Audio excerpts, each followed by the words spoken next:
Welcome back to Guess What Day It Is. Today we're talking wins and losses. So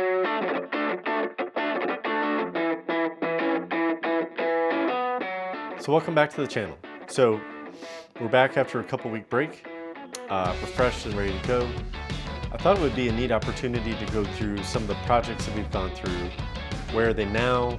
Did they turn out good? Did I fail? Did I lose? So there are some notable things that I think are pretty cool. And then we'll kind of talk about what the next couple episodes may bring as well. So let's get started. So my very first videos on this YouTube channel revolved around a Toro 622 mower. One of the best mowers ever made. I've had several of these. I used to flip lawnmowers in the summertime so that I could make a little extra money, keep my mind working, keep my tools from rusting. So it was kind of fun to dig back into one of those. We checked it over. We got it running first of all. We had a terrible vibration, got into that, made sure that the crank was fine, went into some other things, including the blade clutch system, got that working fine. So where is it now? So I still have the mower, and it's a failure. Not really anything that I did per se, but in that, I think part 2 of that video, which I'll link up here, we went and put a new gas tank on it. The one that was on there was pretty shabby looking. I happen to have one in my my hoard of lawnmower parts. Put it on, and lo and behold, that tank leaks like a sieve. So I made one attempt to seal it up with some plastic welding and all that kind of stuff. Nothing has worked so far. I'm not done with it yet, but if I can't get that gas tank to work, it's highly unlikely I'm going to find another good one. There was actually a recall on those fuel tanks when that mower was in its heyday, so it's highly unlikely I'm going to find another one. But there's a lot of other different options. We can possibly put a commercial tank on it because there are so many similarities between that and the commercial mower. So I'm not going to give up hope on that. The mower runs great. I actually pulled the high RPM setting down a little bit, which made the vibration go away. That thing's got plenty of power. So it was a failure because I can't use it with that massive fuel leak, but all the work that we did, it turned out to be a very good mower, which I'm pretty happy about. The next series of videos we did was on a pair of Kenwood two-way speakers. It was from my dad's collection. They were actually upstairs in my parents' living room. Very, very nice cabinets. The speakers needed to be refoamed. We tackled that. That was the first time I've done that. Went extremely well. So I am actually looking for other speakers that I can get for cheap that need refoaming because it was a pretty cut and dry process. So I'm kind of looking forward to that. Later on, I found out that the speakers, the woofers of that speaker were actually Pioneer replacements. They were probably far superior to the original speakers that were in there. So still a win-win when it comes to that. So where are those speakers now? Well, I sold them. So there'll be another video coming up that we'll talk about that are the speakers that I ended up keeping with that too. So that was a win. The guy that bought them was very happy with them, and I'm sure they're going to bring years of listening joy to him in the future. So the next video was probably the most popular video to date. It was on my Pioneer SX 727. So that was a total win. It's in my living room as we speak. It is a joy to listen to. It's a beautiful receiver. I personally prefer the aesthetics of that and the X3X series as well, versus the later ones that came after that, the SX 1050 and then 1980. I know that's controversial. Those are super popular, mainly because of the wattage. I am never going to push the 37 watts that that thing has. So it is absolutely perfect for what I need. And it matches perfectly with some other speakers we're going to talk about later, which I mentioned in the last video. So definitely a win, and I enjoy it as much as I have time to. The next few videos that I went over were kind of more phone-based. They were probably the worst performing videos that I've done so far. The first two we did was on a phone that I purchased from eBay. It was broken in shipping, so we took some time to fix the cover with acetone. I thought it was a pretty informative video, but I think phones are very niche kind of hobby. I know that there are quite a few people that love them and enjoy them, but once again, some of my worst performing videos, which not really in this for the views, but sort of in this for the views, of course. But we will actually use acetone to fix something that we'll talk about a little bit later.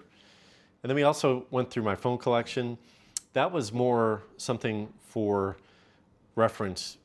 There's very few videos out there talking about running a small phone collection.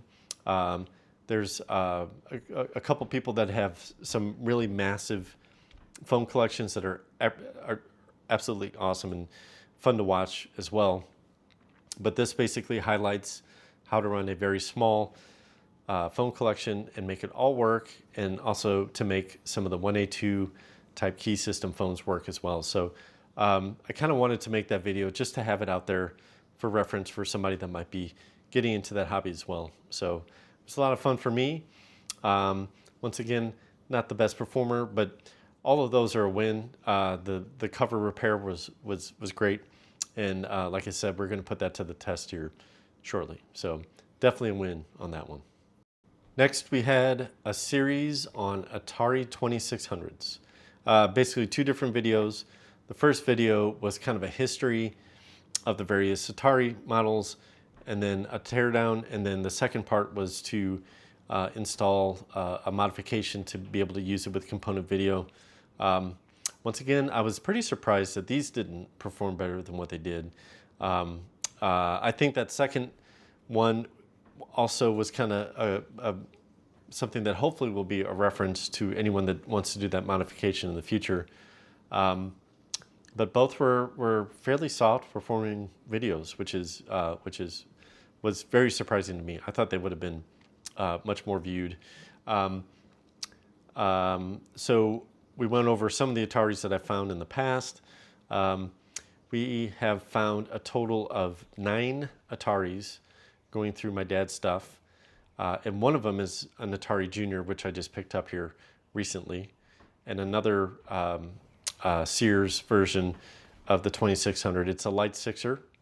If you don't know what that means, go back to that video and you can learn about all the different terms and classifications and which ones are more or less rare on that too. So I'll probably do a video on the Atari Junior just to have that in my list of different things that I've done, and more or less to complete the history of that wonderful gaming system. So consider that one a win. The one we did the component video upgrade is in my living room. It's working great. I don't play it near as much as I did when we first got it done, but life is crazy, and that's okay. But it's ready. It's a great unit. It was probably the dirtiest and nastiest of the units that we found at my dad's. It was a light sixer. I thought it was better just to keep the one that was the worst and sell the other ones. Out of those 9 Ataris, 7 are, or 2 of them are new. So out of the 7 we originally found, 5 of them have sold. I have 1 left that will be sold here at our booth, which we're going to talk about here shortly. And then 1 I kept. So all sold pretty well, especially around Christmas of last year. A lot of happy Gen Xers that got a hold of those things. So definitely a win on that one. The next 2 videos we did were on some Techniques turntables. One, an actual Techniques branded turntable. Another one, an MCS that was manufactured for JCPenney's. The Techniques SL3200 is my personal turntable. It's gotten quite a bit of use, especially around the holidays. Busted out some classic vinyl on. It was great. My mom was in town. Really enjoyed listening to some of those classic Christmas albums. Some of them I think were hers. So it was great. So that one is definitely a win. The other one, the MCS, which was a 6601, once again, made by Techniques. Beautiful turntable, complete, had a very nice dust cover and everything.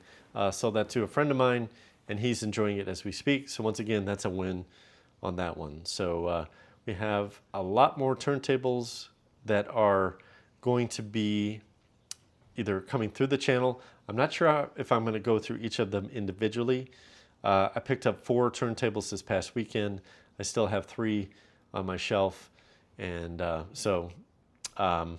don't know, like I said, I'm probably not going to do a video on each one, but definitely stay tuned to see that coming forward. Next, we had our dumpster dive video. So basically, I highlighted a pair of speakers that were about ready to be thrown in the trash and a Pioneer 980 receiver that also was destined to be thrown away. So both turned out great. I thought I was going to sell them to a friend of mine. I don't think that's going to work out. So I think those are going to be one of the first items that we have in our booth, which once again we'll talk about here shortly. So definitely a win. They sound great. The Sony speakers in that video, they were definitely something that were, I wouldn't consider them like a high-end speaker, especially when we took apart the woofers out of the boxes. The magnets were pretty small, but they sound excellent. So pretty happy with that. Probably won't sell them as a pair, but whoever buys either one, they're going to really enjoy them, and both turned out pretty great. So both a win on that one. The next video I did was one of my favorites, some of my favorite tools. So as you may know, I'm a Matco Tools distributor. Tools have been a part of my life for as long as I can remember. And I kind of talk about that a little bit in that video. So make sure if you haven't watched it, go back and watch it. It was kind of neat to wrap in some of my everyday activities with this kind of a hobby, bringing them together. Both are important. You have to have good tools, or at least adequate tools if you're going to be fixing anything. So there's another couple tool videos that I'll be doing here in the future. One of them in the near future is a travel case that I picked up at my parents' house. We're going to go through it. There's some more Exolite stuff in there, which I'm pretty stoked about. And we're going to compare some of the different products that have changed over the last 25 or 30 years.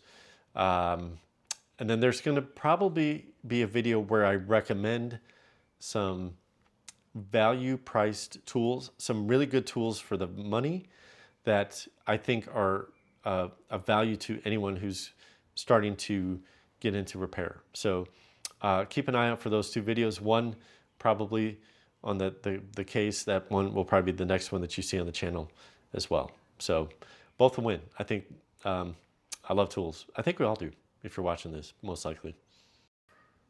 The next 2 videos we did were on a beautiful Marantz 2220B receiver. Basically, we did a teardown, kind of went over some of the specs, and then I did I'd say a 80% restoration on it. So, and I almost broke it. I did break it, but we ended up fixing it. So that was, anytime we do any of this stuff, there's always things that go wrong. And the key is just to take a step back, fix it, and move on. So could have been a loss, but ended up being a win. That stereo went to someone who bought it for their mom. I think they're probably enjoying that quite a bit. So that thing was rock solid.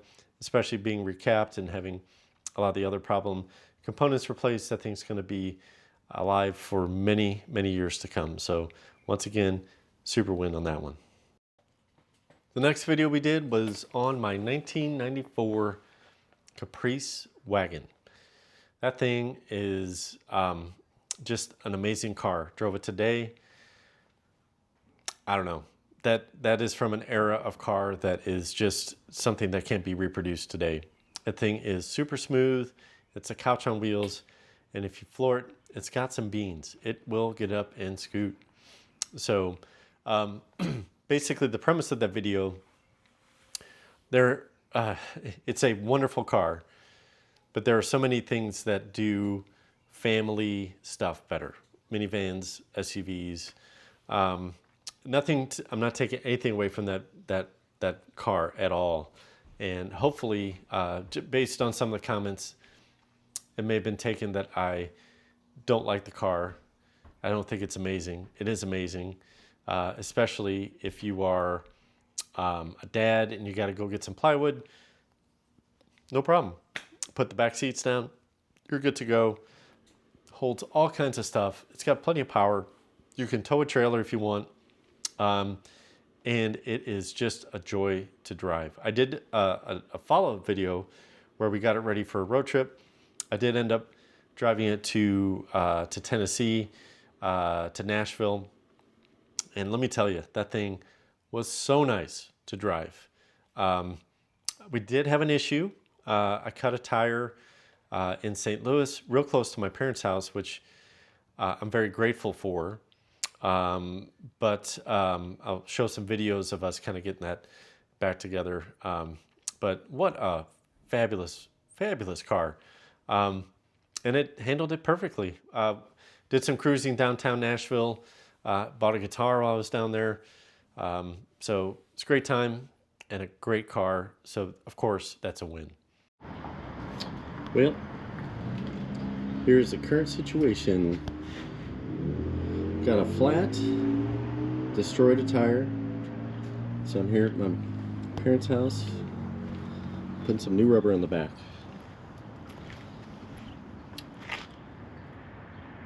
A little bit better tire, but definitely not money I wanted to spend. So hopefully we didn't burn up the rear end with the positive traction. I don't know how long the tire was flat, but we'll give her a shot, see what happens.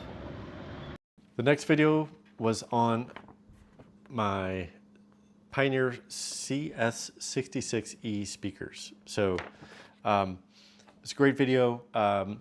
Compared them to the Kenwood speakers that we refoamed. I didn't do any audio in the video for you guys as the audience, just because I just don't have enough equipment to do that any justice. I will say there was a pretty significant difference between those two speakers. The odd thing was the Kenwoods, even though they were a two-way speaker, were very mid-range heavy, which was odd. It was very harsh on certain songs, especially Miles Davis Kind of Blue. The muted trumpet just was harsh and hard to listen to. The Pioneer speakers were much easier to listen to and much more pleasant. Soundstage was better, and just they didn't quite have the bass response that the Kenwoods had, which is kind of odd because the Pioneers are a bigger woofer, but the Pioneer actually had more sustained bass.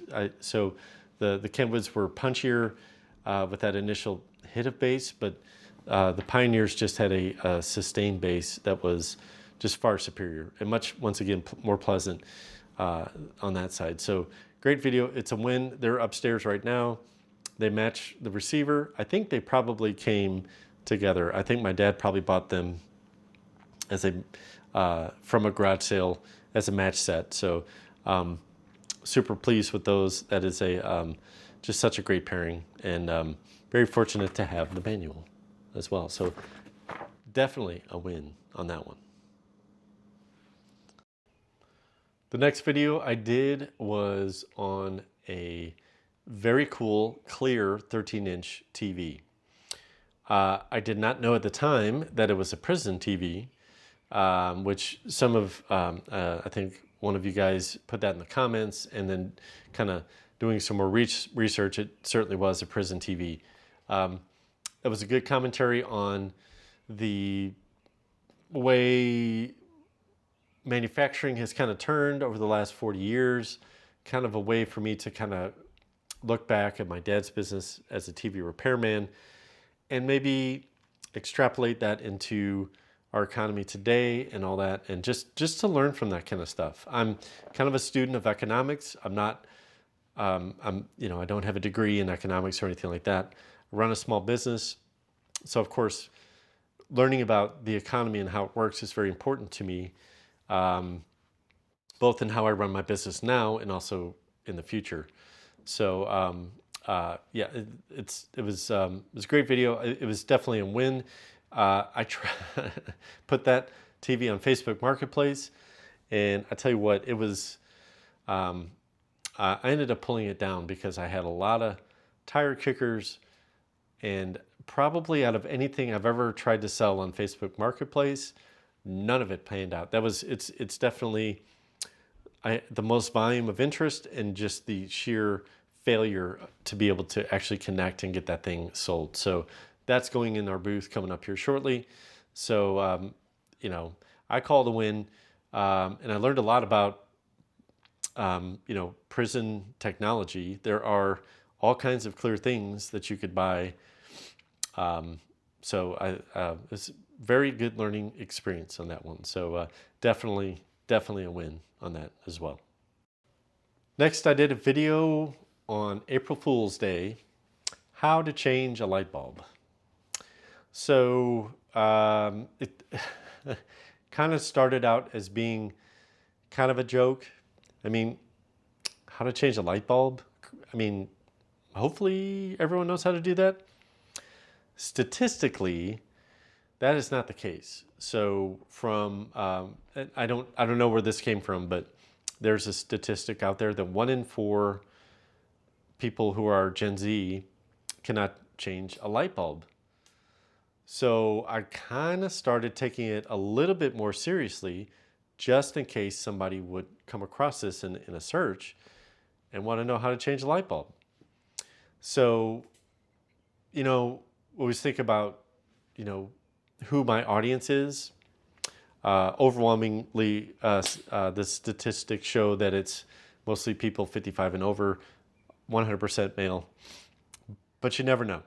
There could be somebody that legitimately wants to know how to change a light bulb, doesn't even know what to look for at a hardware store, because you can look at a Home Depot and there is a wall of light bulbs. I mean, tons of different options.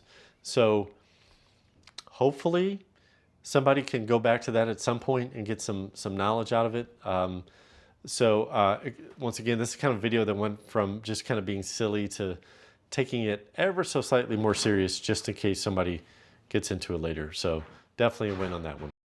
The next video we did was on my trailer. So basically kind of took you on a tour of a trailer that I kind of put together for my tool business. Something I use to transport toolboxes, have a dedicated toolbox sales week where I can focus on that and just take that with me instead of my tool truck. And I also use it if I ever want to haul a car or transporting all this stuff that we're going to be selling here shortly. So basically I wanted to kind of go through some of the things that I did that you might implement as well, whether that's the electronics and the electrical system that I put in it or the dot flooring or whatever. Hopefully it's something that someone out there can take away and implement on their own, or just learn what not to do too. So anyway, I think that's a win on that one. I use it, I love it, so I'm definitely gonna call the win. The next video we did was on one of the holy grail turntables of the 1970s, the Marantz 6300. So kind of left it up in the air. I didn't know exactly which direction I was gonna go in. So over this past weekend, I went to St. Louis and I found the original dust cover. Now, as you can see, it's kind of beat up, but it's got the hinges, which are 190 bucks on eBay. $190 for 2 hinges. It's crazy. I will probably stick with, even with the damage on this, we're going to use acetone like we did with our phone repair and get this in better condition. We're going to clean it up the best we can. I'm not going to buy a new dust cover because I think we'll actually be better off using the original one. So what I've done is I've ordered a new cartridge for it from Skylabs, and the one thing I have to solve is the tone arm rest. The one that's on there is basically just a paper clip. So I may end up trying to find something close that I can use, whether it's from one of the turntables that I picked up here recently, but at least get something that looks nice and that's functional, that's not going to detract from the value, like a paper clip. So that is a definite win on that one. So really changed my outlook. My plan was just really to sell it probably for 500 bucks, just as a known good working unit without a cartridge, without, so this will make it more complete. And I think I'll probably be able to ask double what I'm asking for now, because it really is a great turntable. The turntable itself is in fantastic shape. So it was just there were too many things that were missing that I would have to purchase in order to get it to that next level. So I think we're to that next level. So definitely a win on that one. I'm looking forward to getting everything that we need to make it that much better. So the biggest failure so far is the Sherwood receiver that I was working on. Great little receiver, but I cannot get that thing to switch into stereo on FM. I have done many things, and I've pretty much exhausted my ability to go through it without having the proper test equipment. So definitely a failure on that one. However, we're going to put it aside. We may come back and revisit it later.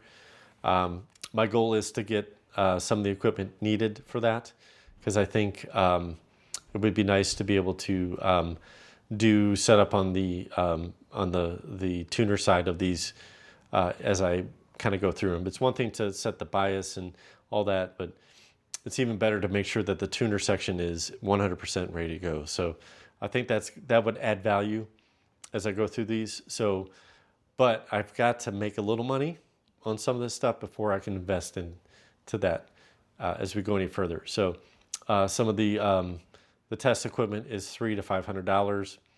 It's not a big deal, but I've invested a fair amount into this channel so far. We've got a nice digital camera we're on. I added a GoPro to my lineup, lavalier mics. Decided to buy put together a nice PC to do my editing, all that. All that has come from the sales of this, some of the other things that I've gone through. But I need to make a little more money before we go too much further with that. So it's a failure for now, but we're going to shelf it and we're going to come back to it at some point and see if we can get it going. It's too much of a nice receiver to just let it stay in that state. So failure for now.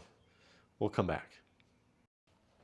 So the last 2 videos I made were kind of more talking head type of videos, kind of like this one.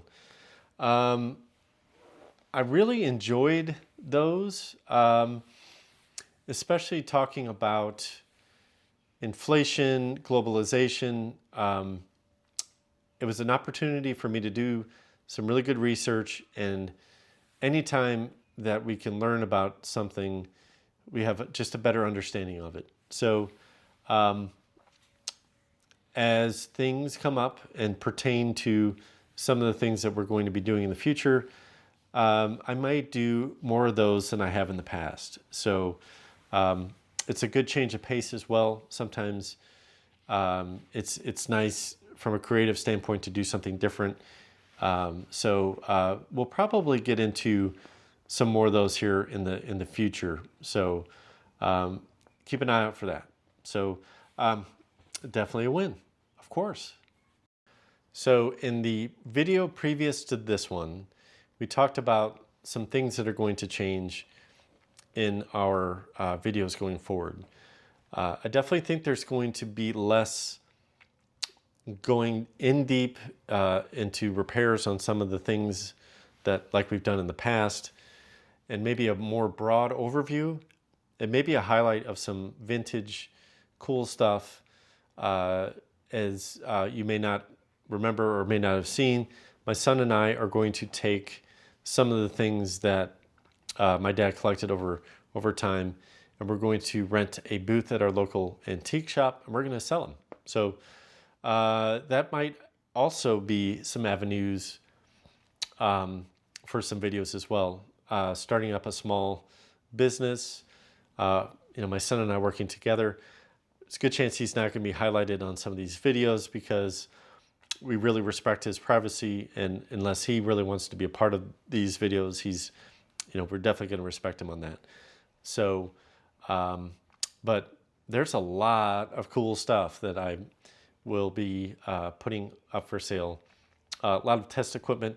I found a ton of CB radios, a lot of older test equipment. I have a bunch of Heathkit oscilloscopes that we're going to be selling, bunch of beer signs, some classic toys, and just a lot of cool stuff. So this may kind of morph into a channel that talks about a lot of vintage items, and we may highlight a few things that we do get up and running that may not be in sellable condition.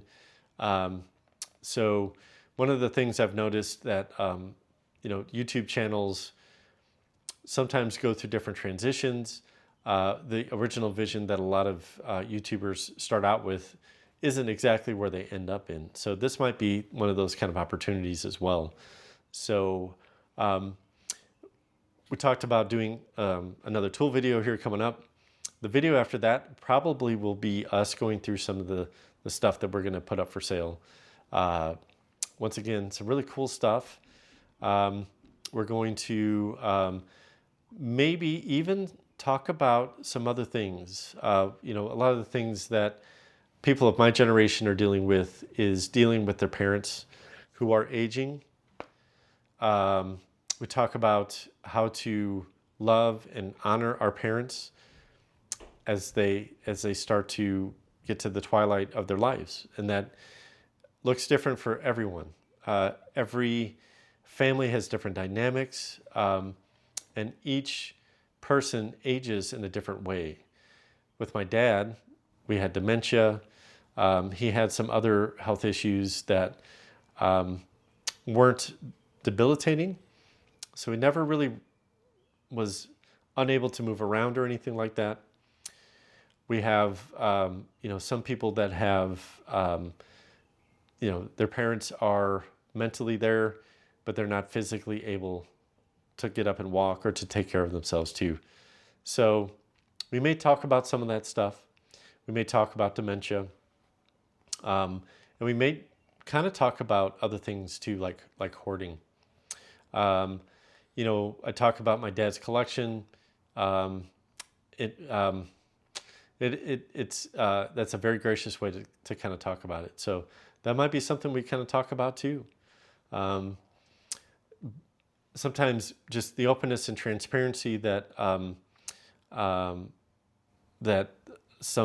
these videos may be able to help other people that are struggling with that, with family members, or maybe even struggling with some of these things themselves. So once again, I think this is going to be kind of a crossroads when it comes to this channel. I think I'm very optimistic about that too.